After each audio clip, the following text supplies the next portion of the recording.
Hello, gorgeous soul. How's it going? Hello, how are you? I'm really well. How are you doing? I'm doing great.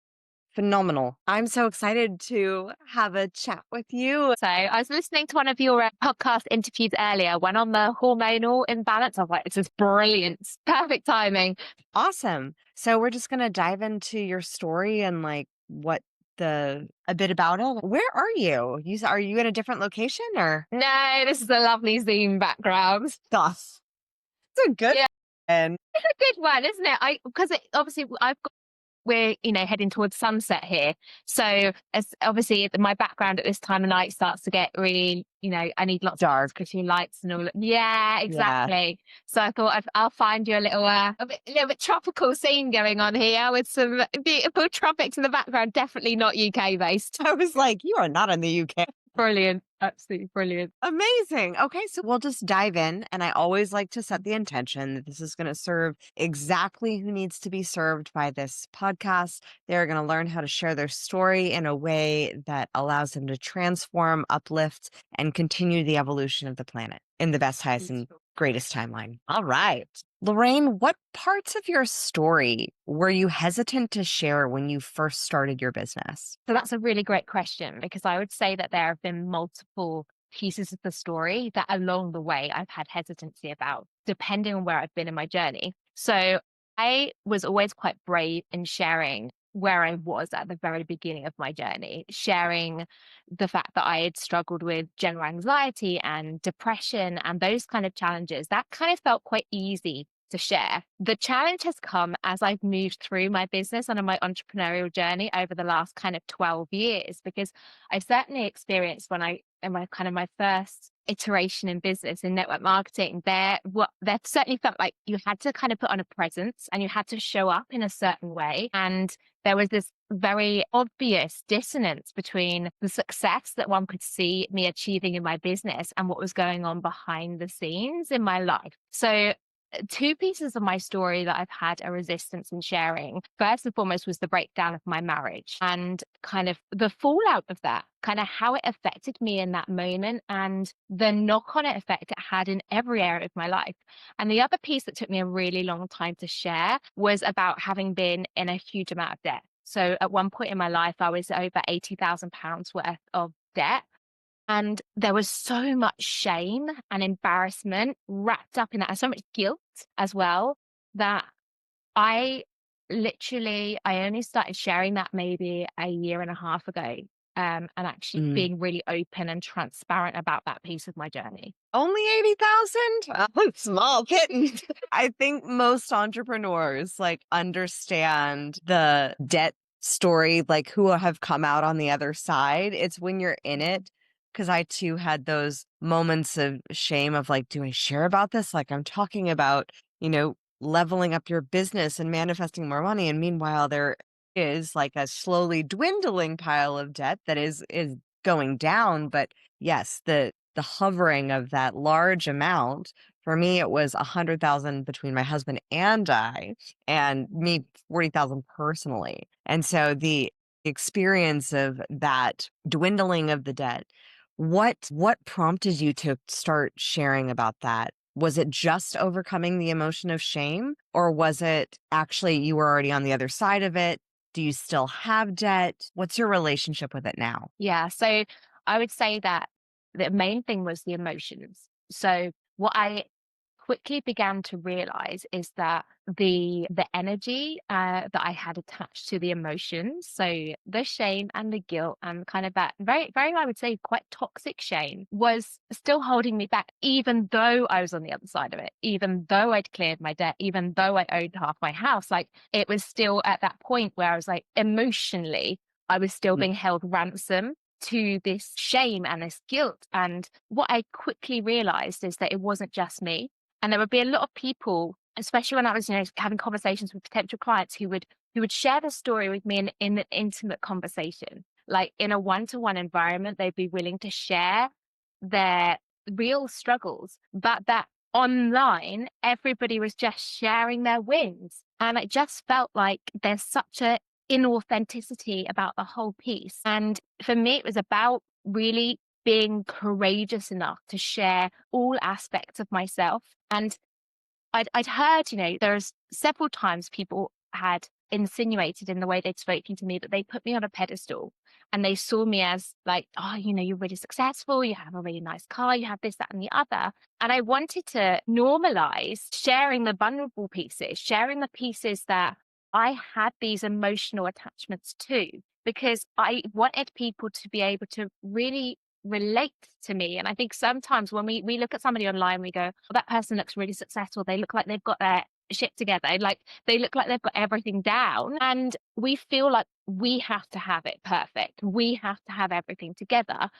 And I realized that if I was willing to be vulnerable and if I was willing and courageous enough to share not only the story, but the emotions and the experience, how it felt in my body and how I chose to process it and move through it, that I could really create this ripple effect that could help other people to move through these similar emotions in a way that was truly empowering for them. I think that's the power of just owning your fullness of the story of because when we shame loves secrets and when we are able to shine that light on it, it no longer has that power over us. There was a really successful podcaster that I knew who just crossed $1 million in her business. And her podcast producer was like, oh my gosh, we need to celebrate this. She's like, I can't. And she was like, what do you mean you can't? She's like, my audience already thinks I have achieved $1 million. So I can't say that I haven't achieved it yet. And so it's like the power of the perception, like congruence is such a crucial principle in general with our own integrity and our soul alignment.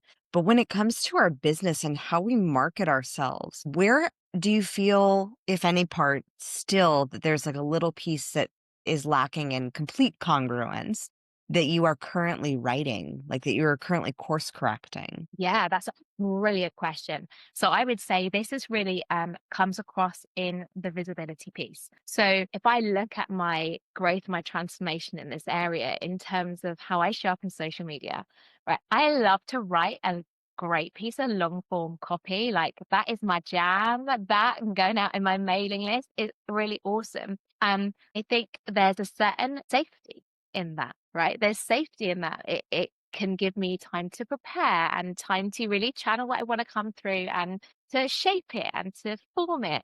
And I think the one kind of incongruence or the bit that I'm really is literally right here waiting for me to lean into, right? Literally right now is the video piece for me because I know how impactful the conversations are and things like this, being able to have these kind of conversations, and being able to lean into that consistently in my business and show the I would say it's definitely easier to share the stories that you've moved through a longer period of time ago, right? Mhm. So like with my debt, by the time I moved into this house, so where were we, 2021, I'd cleared my debt.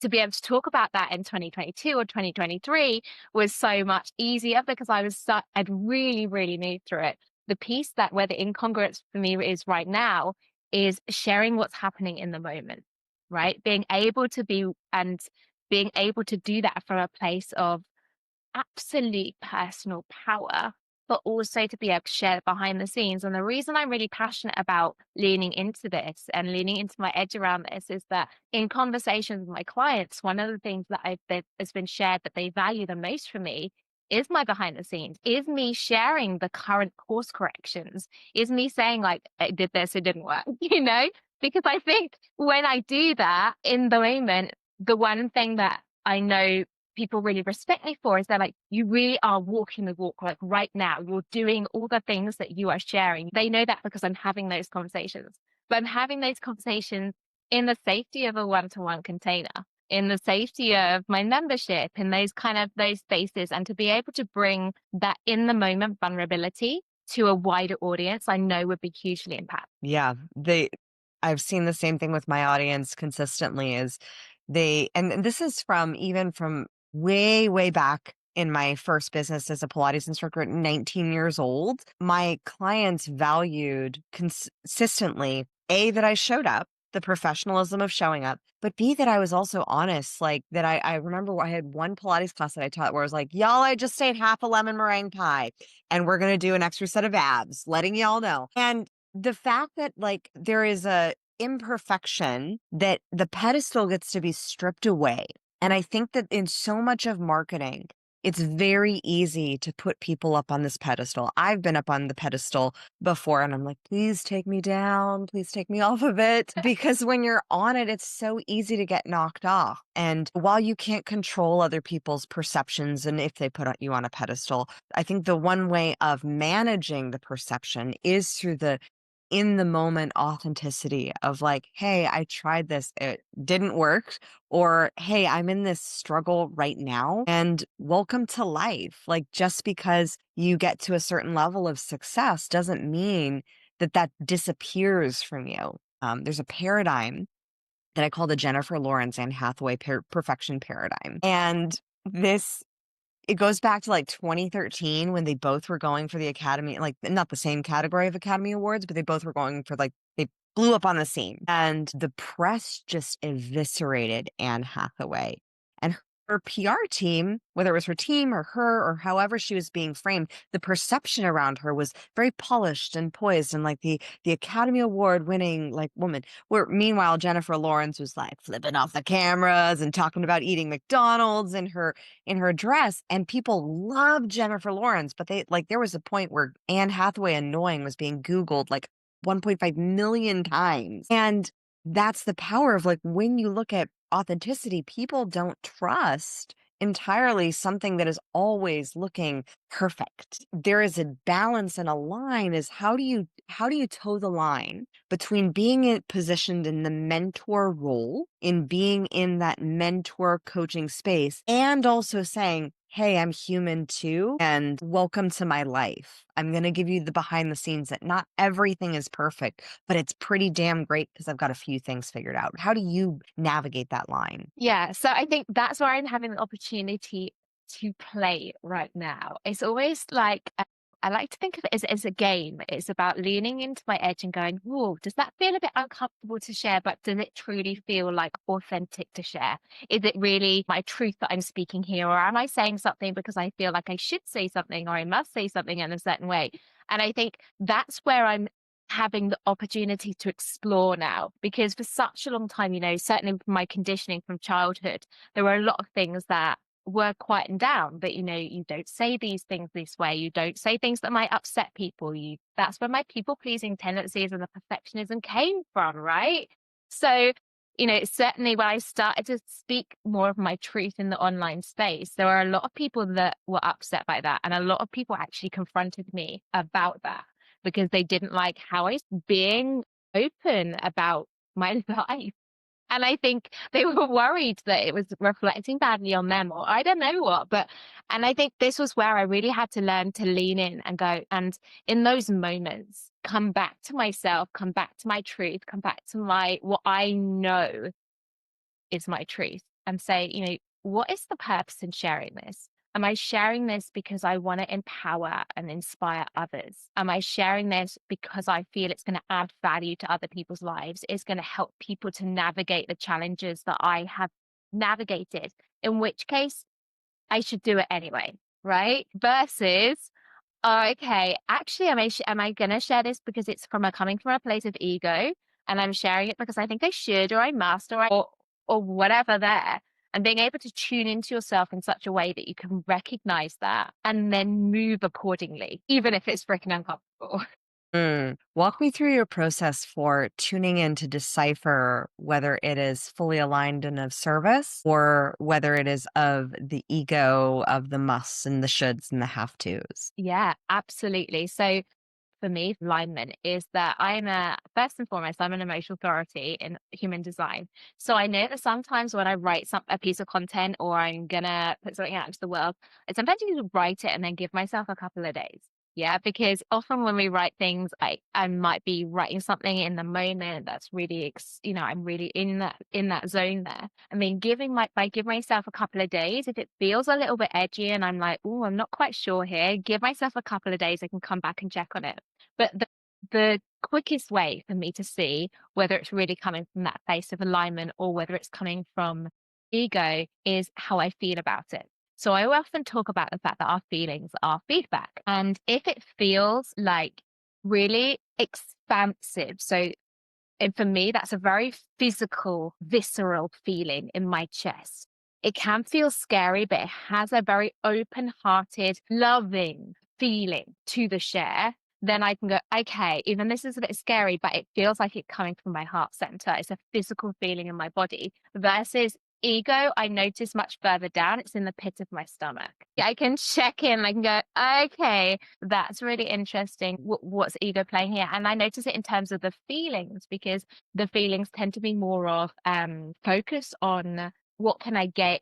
Yeah, it's more on a focus on what can I gain and rather than what I can give. And that's a great thing. It's like how am I giving in this versus what do I feel I can gain? But also from that feeling perspective, if there's anything on a lower vibrational, if there's any kind of fear attachment to it, what I would say is I'll just take it to self-inquiry and I will peel back the layers of fear and I will figure out whereabouts it's coming from. Like, is the fear coming from sharing this part of me and from a visibility perspective in terms of fearing rejection or abandonment, or is it that actually at the core of the reason for sharing this message is not truly aligned with my soul purpose and my values? So yeah, everything I can run past my values for life. So does it make me feel empowered? Does it make me feel inspired? Does it make me feel courageous? Does it make me feel connected? Right. If I know that it is all of these things, that it's aligned with my core values, if it on any of those, it's like, then there's something there for me to look at and to reevaluate before I move forward with something. I love the process of filtering it through your values. And I think that's one of the processes that I work with in my Crown Yourself coaching company, really of understanding what your values are.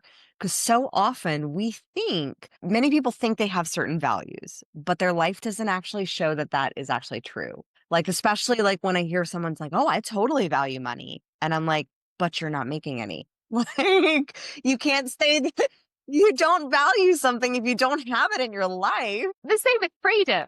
Same Like with saying, I freedom. really value freedom. And then you look at the way they've structured their life and they've literally created a business in a way that is completely to the 9 to 5 because that's their conditioning. And I'm like, that's not freedom. Like Yeah. freedom is me getting up at, 5:30 this morning to do my morning rituals and then going, it's 10 o'clock. I actually can take a nap now at 10 o'clock in the morning if I want to, because I know that I've got other things. My day is set up in a way that I can create the space and the freedom in my life.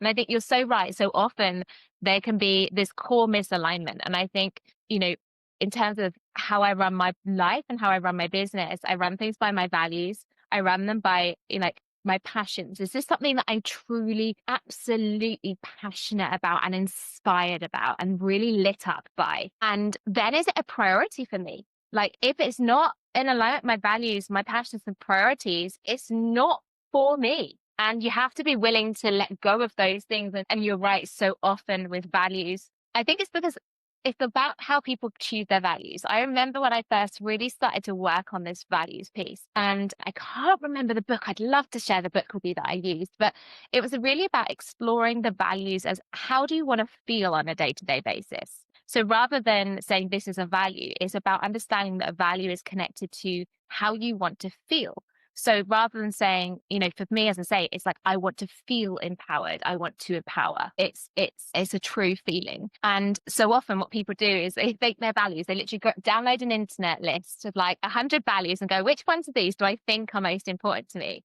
And they might tick money because on the surface level, they're like, yeah, I really love money. But actually, they're ticking money because they believe that's something that they should have because of the conditioning saying that's the thing that they should have on their list versus what is their truth and their true values and their alignment. That it's so true with the ticking of the list and the difference between operating from the emotional realm versus like the mental, logical realm. And I'm like, you have to get it into your body first. Like values are embodied. They're not just like something that you put up on a board or in your office. So like, here's our core values.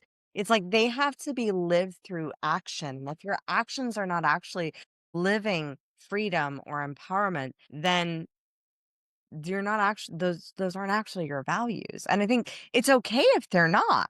It's just being honest with yourself and having that truthful conversation of, okay, well, maybe you want them to be. So what needs to actually shift in your life to actually then create that? Yes. And what needs to shift in you?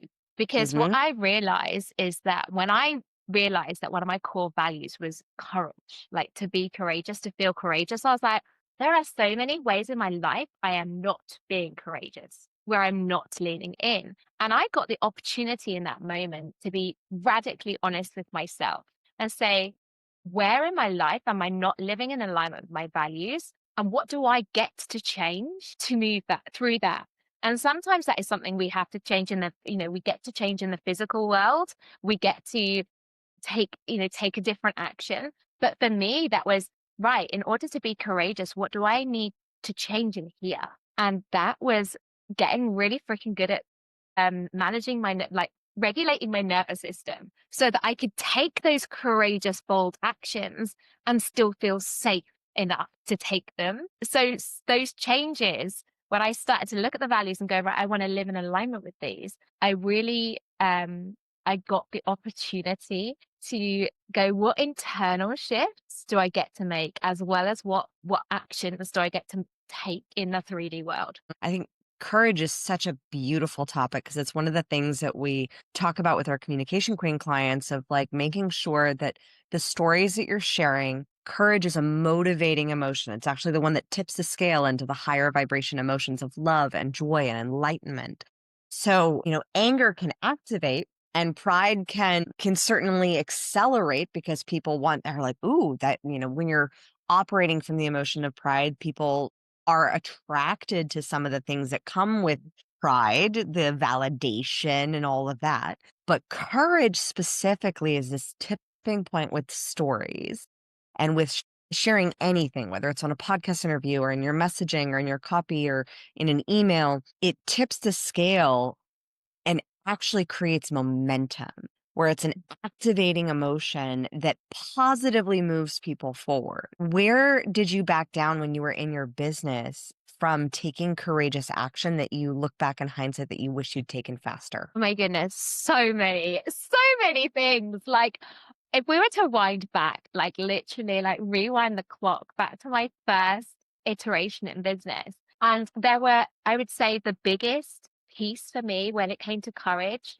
was having the courage to listen to my inner truth and my intuition. And the reason I say that is that what I did was I followed external strategy, external validation, external, all of the stuff on the outside that was saying, this is how you build a business. This is how it's done. This is how, like, and literally I was followed everything to a T. And then I remember, one of the stories I share quite a lot is the biggest shift for me came about 3 years into my first business because I essentially had a hobby business, right? Like one of those ones that pays you no money. And I had one for 3 years and I was saying, "I have a business," but this business was literally like making me £200 a month, so it wasn't really a business. And I remember, like, for me in that moment in time, the shift came from being courageous enough to trust myself and to listen to those internal nudges of where to tweak things, where to lean in, where to lean out. And that, I would say, has been kind of an ever evolving piece for me over the last decade, right? Because it was that first moment of like, I'm going to be courageous enough to go all in on myself, to really listen to those intuitive nudges and then to move when they hit rather than be like, think about something for 3 months before I actually move on it. And each time I've followed those nudges and had the courage, and sometimes it takes huge courage at so many points in life and business. One of the biggest pieces for me with courage was I built a successful business in network marketing, built to the top 3% of my company. And from the outside, you could look at it and be like, no, this is amazing. Your business is going amazing. And I remember that at that point in my life, I was looking back in 2020, I lost my dad to pancreatic cancer.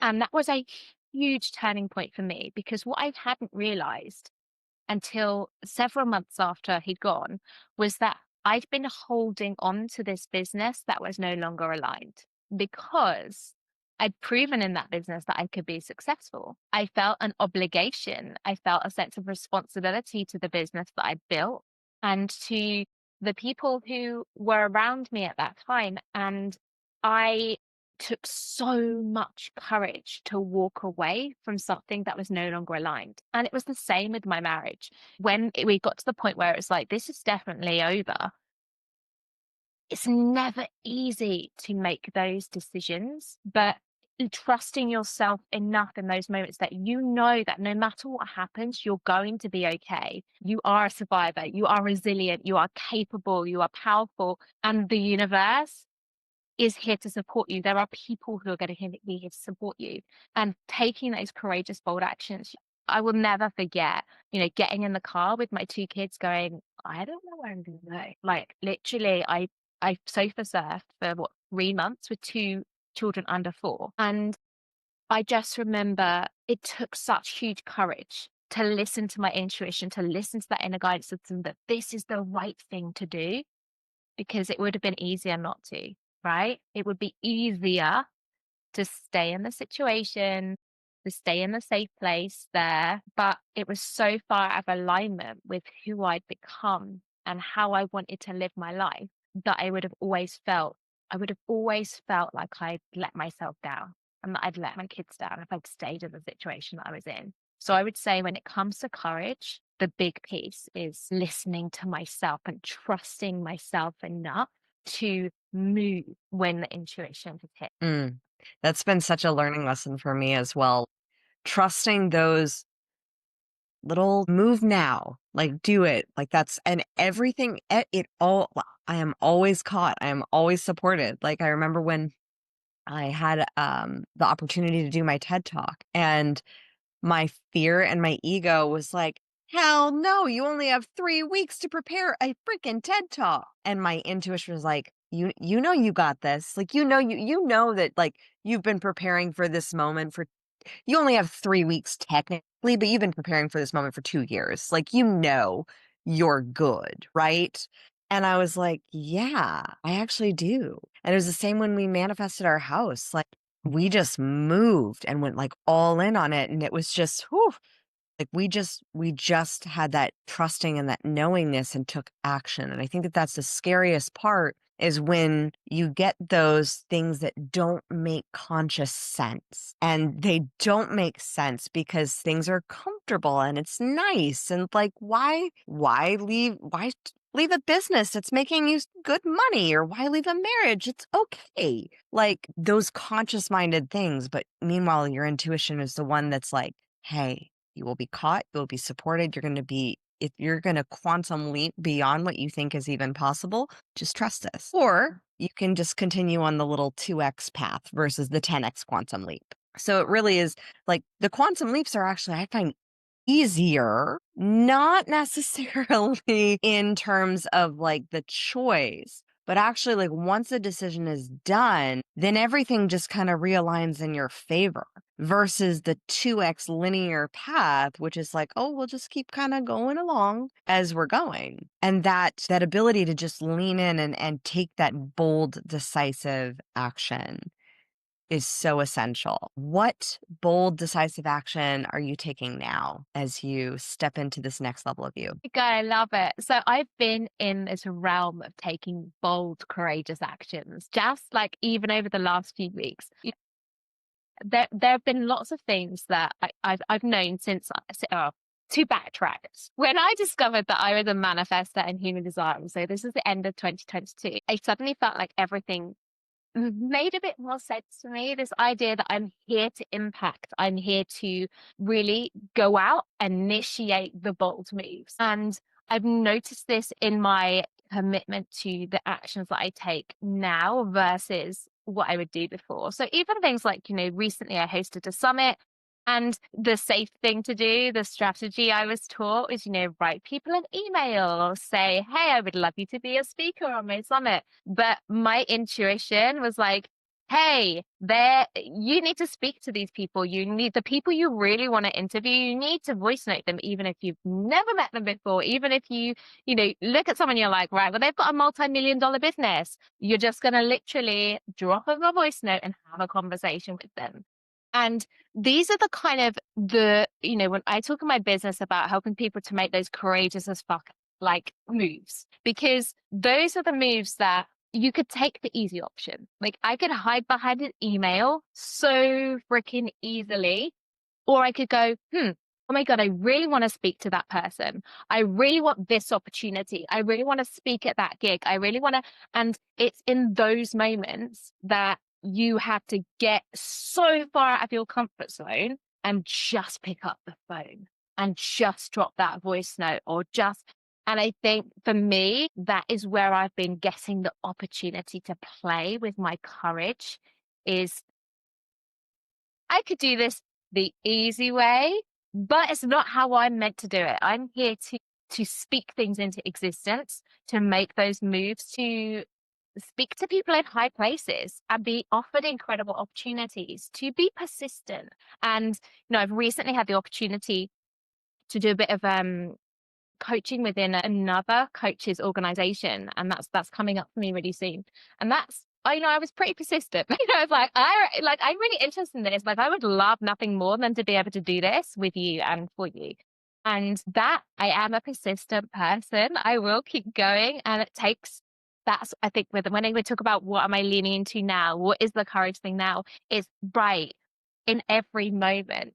Go, does this thing really scare me? And does it feel so freaking aligned? Then I'm going to move and I'm going to move and I'm going to move. And so it's almost like I can't say to you, oh, it's this one thing or it's this one thing. What I'm doing now versus what I was doing a year ago is I move on every single thing. As soon as I get the Hmm. intuitive hit, I've dropped that voice note to that person. As soon as I get the intuitive hit that I want to be involved with this, I move. And Hmm. that's where you talk about quantum leaps and those. And for me, quantum leaps are the result of those incremental, those 1% decisions you make, those 1% actions that you take.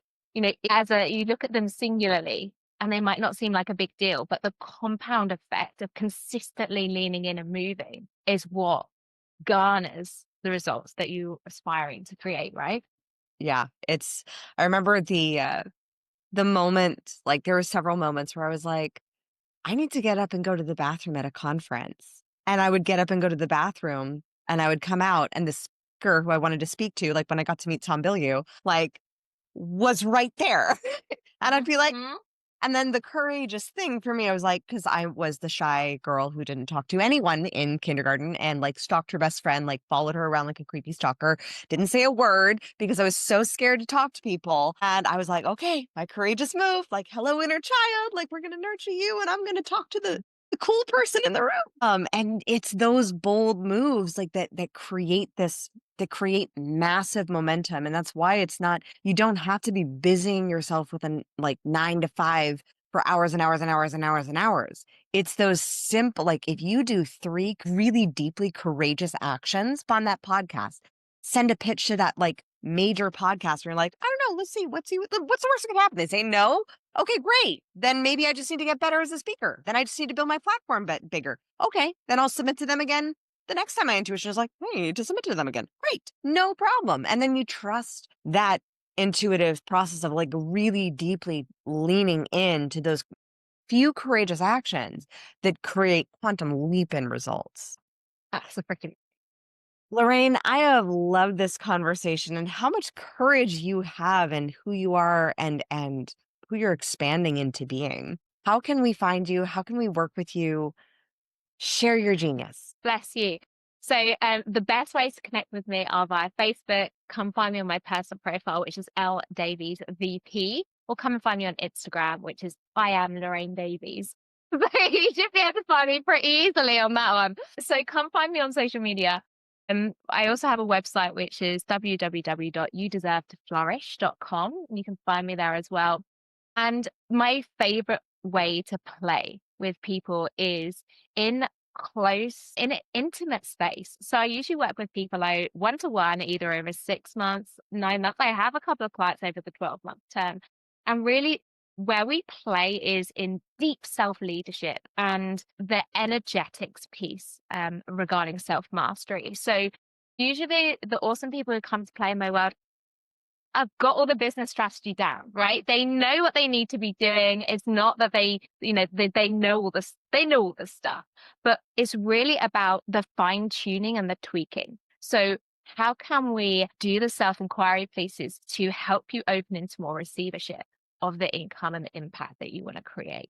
How can we do that self-inquiry piece to expand into more freedom and more fun, experience more playfulness? Like that's one of the top priorities when I work with clients is like, how can we have more freaking fun in this whole journey? And so, for people who are female entrepreneurs who are really heart driven, purpose driven, to come play with me is really have your business strategy down. But if you are looking to expand into everything that you are here to be, if you're ready to overcome those limits that are self-imposed, that that you like, I'm made for more, that feeling of I'm made for more, then that's where we get to play in the self-inquiry and the personal energetics and expand into your next level so your expansion era. Amazing. Go over to youdeservetoflourish.com, have a conversation at the very least with Lorraine. This has been an extraordinary conversation on courage and expansion and really leaning into that next level of visibility, which does take heaps of courage. So with that, as always, your story has the power to save at least one life. So go out there, stand out, and be heard. Thank you so much for listening. If you love this episode, subscribe, leave us a review, and share it with your friends. For more tips on guest podcasting, storytelling, and communication strategies, follow us on social media at Communication Queens Agency and visit us at communicationqueens.com. I look forward to seeing you in the next episode. And in the meantime, remember, your story has the power to save one life. Let your story and your voice be heard.